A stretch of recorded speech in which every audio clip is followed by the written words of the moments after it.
السلام عليكم ورحمة الله تعالى وبركاته. عودة جديدة. اليوم جيت نمدكم فيديو مهم جدا لأصحاب البيام اللي عندهم بيام السنة، إن شاء الله ربي يوفقهم. نصائح هامة قبل ما تبدأ المراجعة النهائية للامتحان النهائي. قبل ما تبدأ تراجع كامل، قبل ما تفتح الكراس لازم تعرف هذو الحوايج، بصح قبلهم أكل لازم تعرف باللي التوفيق من عند الله وحده، ما لينا غير التوكل عليه، نقول له يا ربي هاني توكلت عليك وفقني، وندعي بالنجاح وأعلى المراتب، وربي إن شاء الله ما يخيبناش. أول نصيحة، لازم لك برنامج ترتب وقتك وتنظمه وتدير برنامج تسير عليه.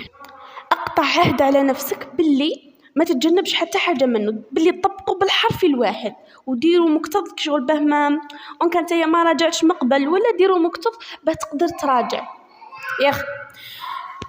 ثاني نصيحة اللي راح تكون، ابدأوا بالمواد اللي ضعاف فيهم به تتهنوا منهم وما يبقوش محيرينكم كي تراجعوا المواد الأخرى، ابدأوا بهم هما الأساسيين. ثالث نصيحة، اختاروا المواد اللي معاملها كبير، راجعوها بزاف باسكو إذا طحتوا فيهم تضركم المعدل. يا سيدي إذا ما جبتش فيها جيب فيها فوق المعامل تاعها، ولا جيب فيها على الأقل 10، سلك 10 سيدي بها تجيب معدل كبير. راجع انت وش خسر. رابعة، تجنبوا التوتر وكل ما فيه طاقة سلبية تأثر عليكم، لأنه كاين أشياء تأثر على الناس. ما تتفرجليش تلفزيون، بعد على مواقع التواصل الاجتماعي، ديرها غير فاش تفيدك، ما ديرليش لي غوزو سوسيو هذوك وقع التواصل، تجنبهم لي. 5، تجنبوا المحادثات مع صحاباتكم ولا أصحابكم ولا زملائكم ولا زميلاتكم، لأنهم يمكن فيهم اللي عنده مشكل راح يشاركوا معاك، وكي بارطاجي معاك هذاك المشكل وانت في ديك الفترة الحساسة أكيد راح يصرى بروبلام كبير.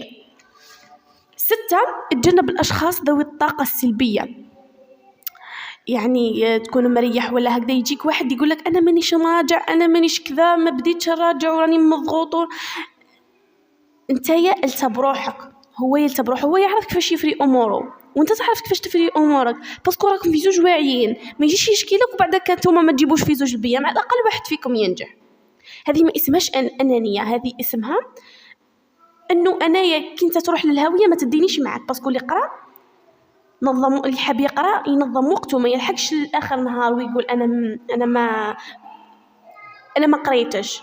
يعني في ديك 15 يوم كي تنظم وقتك وتعرف كيفاش تمشي، راك ماشي مستحيل انك تجيب البيام، لانه ما كاش حاجه اسمها مستحيل. ودير في بالك بلي ما كاش، ما ديرش كاين حوايج مستحيلات ما تقدرش توصل لهم، لا ما ديرش حدود للخيال تاعك، دير نقدر نجيب البيام بكذا، واطمح في معدل عالي باش اذا هبطت ما تهبطش بقوه يعني.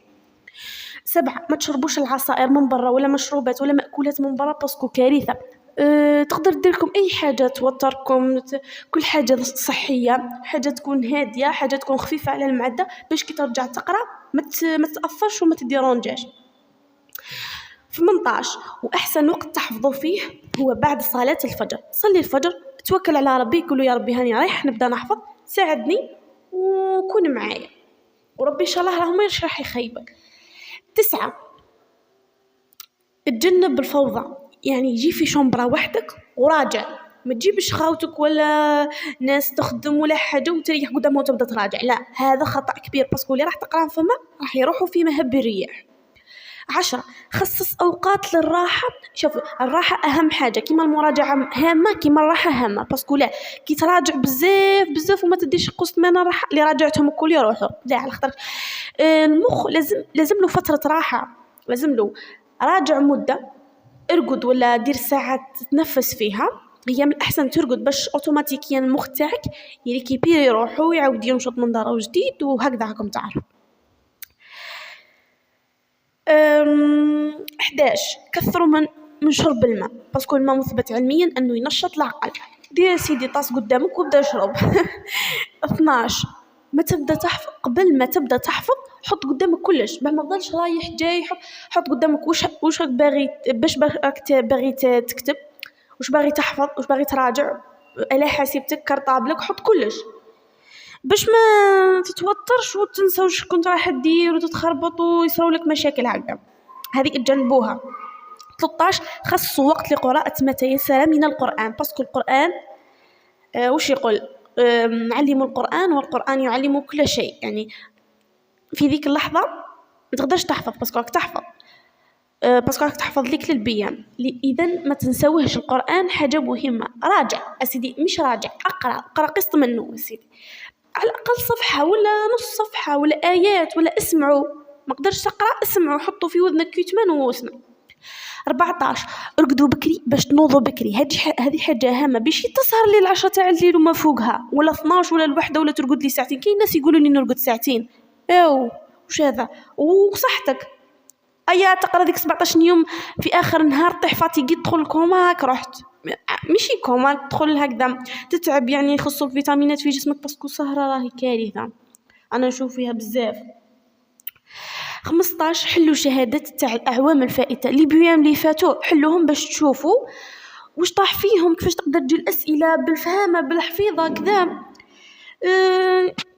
شوفوا النماذج من قبل، تجنبوا الأخطاء تاعكم كي تحلوه صح، شوف التصحيح. 16 تجنبوا المواد اللي فيهم الكافيين، المشروبات هذوك اللي فيهم الكافيين مثل القهوة، التاي، الشاي، إلى ما آخره ولا كيف يقول.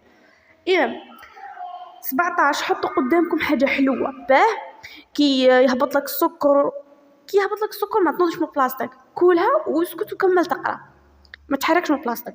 18 شوفوا مراجعات من اليوتيوب، كاين اساتذه روعه والله في القمه. انا كي كنت نعدي في البيان فادوني في قمه الروعه، والله غير فادوني هم، بس كاين مواد كنت نقول مانيش نقدر نجي فيهم وما نفتحهمش وما نرجعهمش. كي تفرجت من اليوتيوب وهو اللي انقذني، والله العظيم غير جبت فيهم مواد اللي طلعوا لي المعدل، الحمد لله. وهذا ما كان، ان شاء الله تكون وصلت لقلوبكم، وصلت لما تستفيدوه. هذا هما الاساسيات. ان شاء الله نكون افدتكم كما قلت لكم، ولو بالقليل. ما تنسونيش بارطاجيو الفيديو مع اصحابكم باش تعم الفائده، وتفيدوا صحابكم اللي راهم تحت الضغط، باسكو انا جست عليه هذاك الضغط وما كانش اللي ينصحني، كانوا معايا غير والديا. الو ان شاء الله انتم تكونوا افاده للناس. اذا بارطاجيوه مع اصحابكم باه تعم الفائده، واشتركوا في القناه فضلا وليس امرا، وديروا لايك للفيديو باش يطلع للناس اللي محتاجاته. استودعكم الله الذي لا تضيع ودائعه.